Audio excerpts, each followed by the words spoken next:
Boy, you'd be amazed how many folks in debates say, oh, you don't have a real PhD. Well, I think you have the right to face your accusers, obviously. If somebody's saying, I don't have a PhD, then I want you to, come face me face to face and let's talk about it, okay? Give me a chance to defend myself. I'm always ready to answer questions, and no questions I'm not afraid of anything. I'm not hiding a thing. But when somebody starts asking, criticizing somebody's degree or the person personally, it's pretty obvious they're losing the argument on the merit of the arguments, and they're trying to shoot the messenger instead of deal with the message. So, PhD in the dictionary is Doctor of Philosophy. That's all it means, a Doctor of Philosophy. Here's a photograph or a picture of my PhD from Patriot University in Colorado. Patriot University was part of Hilltop Baptist Church for many years. That's where they were when I got my degree from there. Then they have now become independent, and they moved out to Alamosa, Colorado, about 40-50 miles away from Colorado Springs. They are an independent Baptist church that started a seminary to help people get degrees that were in full-time Christian service, which was me. It took me 9 years to finish mine.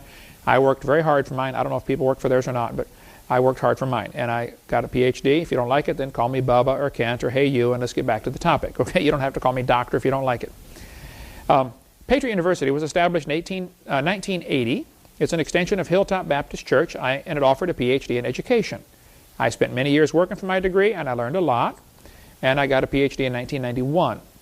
They then moved to College Heights Baptist Church in Alamosa, Colorado, where it continues to operate today.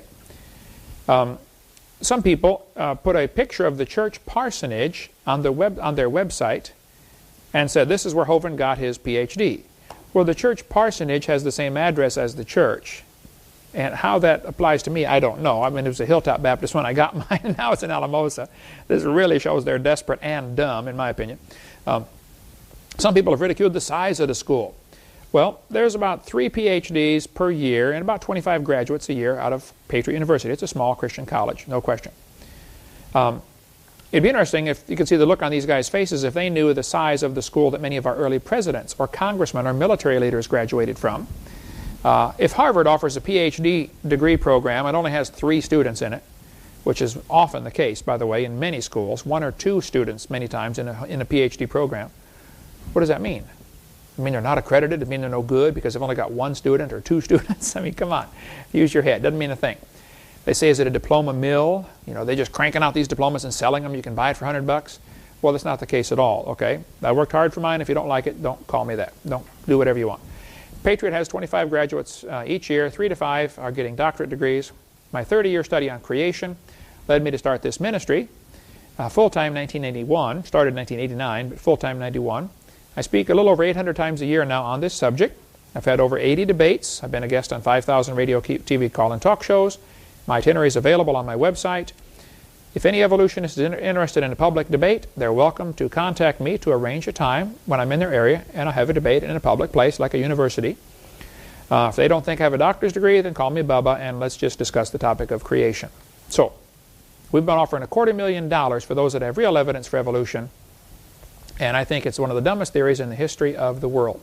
Darwin's only degree was in theology, but he's called a scientist in the textbooks. That's interesting.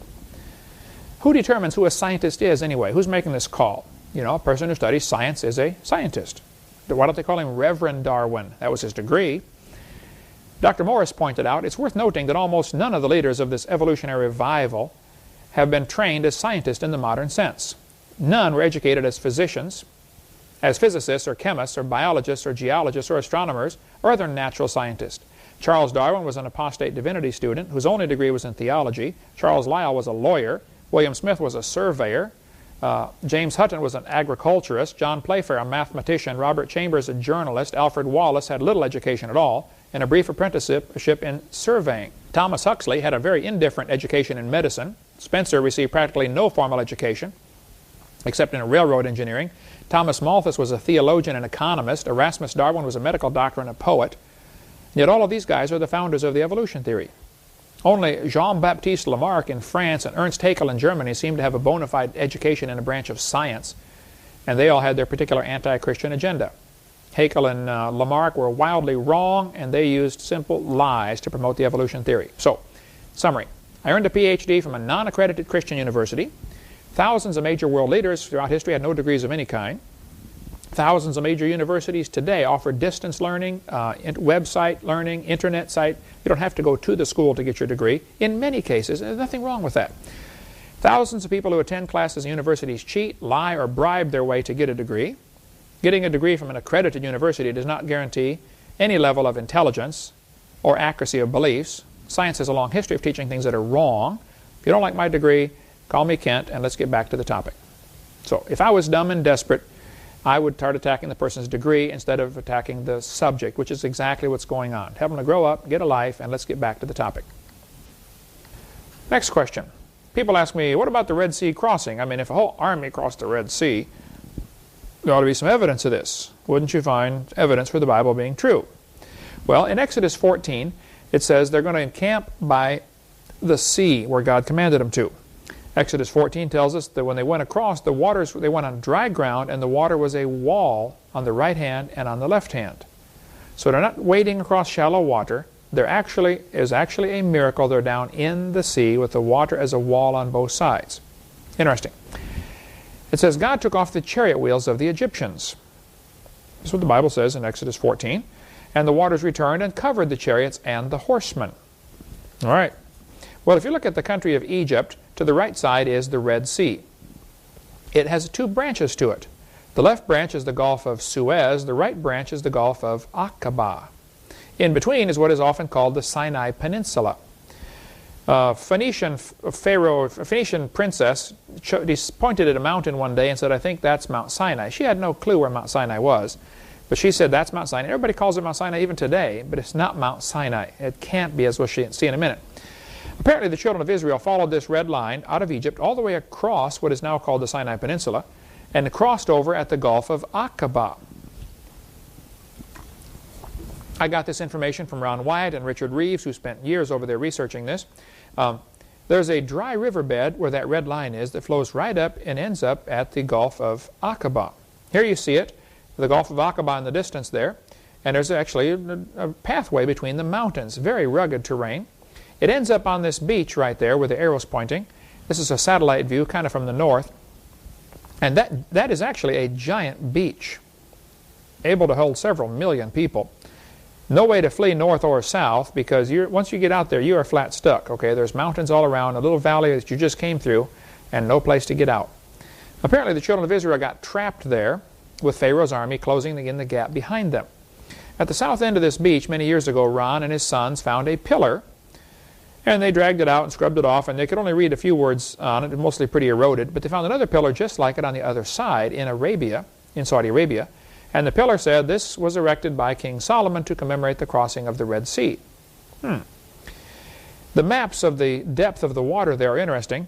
There's called the Eilat Deep. I went swimming in and went down to visit Eilat, Israel, where it comes down and touches the Red Sea here.